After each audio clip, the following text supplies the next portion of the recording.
بسم اللہ الرحمن الرحیم۔ السلام علیکم ناظرین، میں طارق اسماعیل ساگر آپ کی خدمت میں کچھ تجزیوں، تبصروں اور خبروں کے ساتھ۔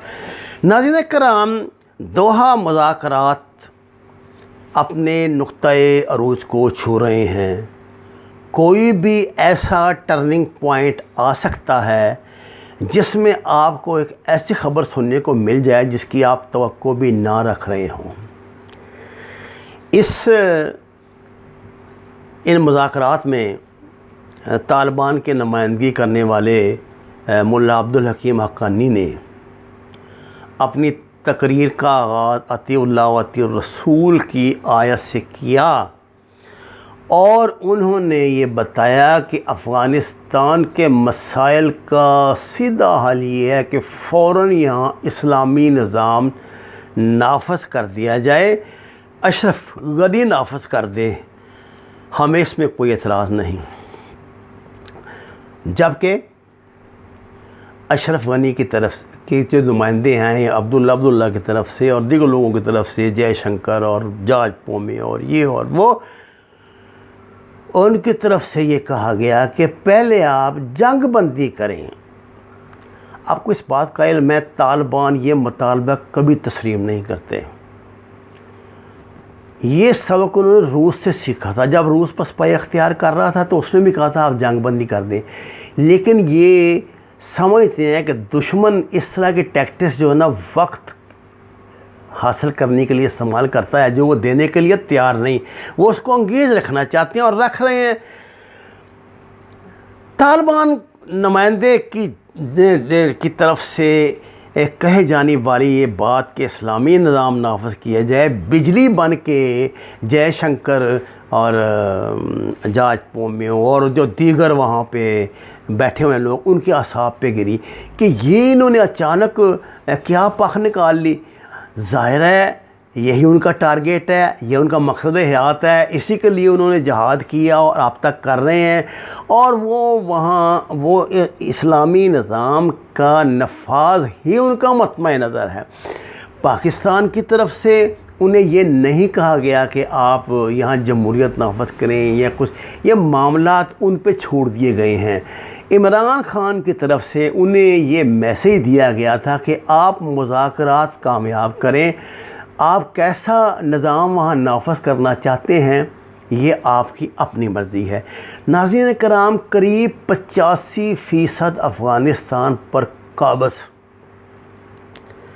افغان طالبان جو بات کرتے ہیں وہ اتھارٹی ہوتی ہے۔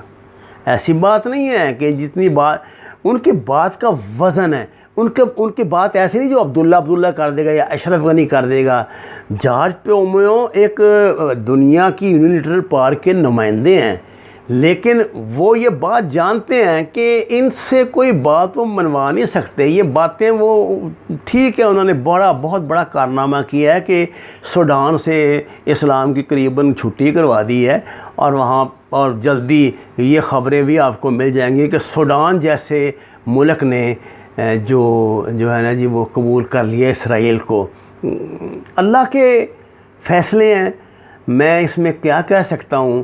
یہ ان کی یہ دجالی سسٹم کی چالاکیاں ہیں، ہوشیاریاں ہیں، ان کے پاس بے پناہ دنیاوی ذرائع موجود ہیں جس سے وہ اتنا زچ کرتے ہیں کہ کمزور لوگ سرنڈر کر دیتے ہیں۔ ممکن ہے سوڈان بھی اب ان میں سے ایک بن گیا ہو۔ جہاں تک پاکستان کی بات ہے، جہاں تک افغانوں کی بات ہے، ادھر یہ معاملہ نہیں چلے گا۔ پاکستان کے متعلق آپ یہ بات جان لیجئے۔ دیکھیں، آپ کتنے بھی نہ اس ملک میں لیبرل ہو جائیں، یہ بات ہماری لاشعور میں، ہمارے خون میں شامل ہے۔ 40 لاکھ جانوں کی قربانی کا حاصل ہے۔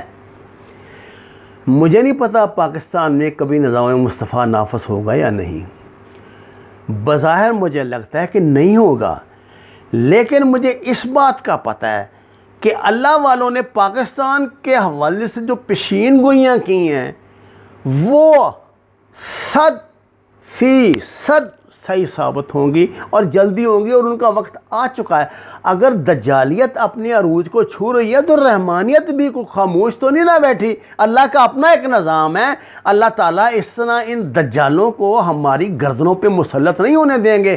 یاد رکھیے، میں یہ نہیں کہتا، مجھے پتہ ہے اس وقت پورا عالم عرب جو ہے، میں کہتا ہوں عالم اسلام ہوا جو ہے، وہ پاکستان اور ترکی کو نکال کے وہ ان کی گرفت میں آ چکا ہے، لیکن پاکستان اور افغانستان نہیں آئے۔ طالبان اگر یہ مذاکرات خدا نہ خواستہ انٹرا افغان مذاکرات ناکام ہو گئے تو ایسی لڑائی ہوگی، اتنا خون بہے گا اس میں افغانستان میں کہ آپ پچھلی سب تاریخ بھول جائیں گے۔ اللہ تعالیٰ ہمیں اس برے وقت سے بچائے۔ وما علینا الا البلاغ المبین۔ ناظرین کرام، آپ سے درخواست ہے قرآن اور نماز کو ترجمے کے ساتھ جانیے، ہمارے اس چینل کو سبسکرائب کریں، لائکس دیں اور سچ کے سفر میں ہمارا ساتھ دیں۔ ہم نے میری کتاب وطن کی مٹی گواہ رہنا کا سلسلہ بھی شروع کیا ہے، اسے سنیں اور اپنی رائے سے نوازیں۔ نوجوان نسل کو میں تلقین کروں گا کہ لازماً اس ناول کو سنیں، اس میں ان کے لیے بہت کچھ ہے۔ آپ کا بہت شکریہ۔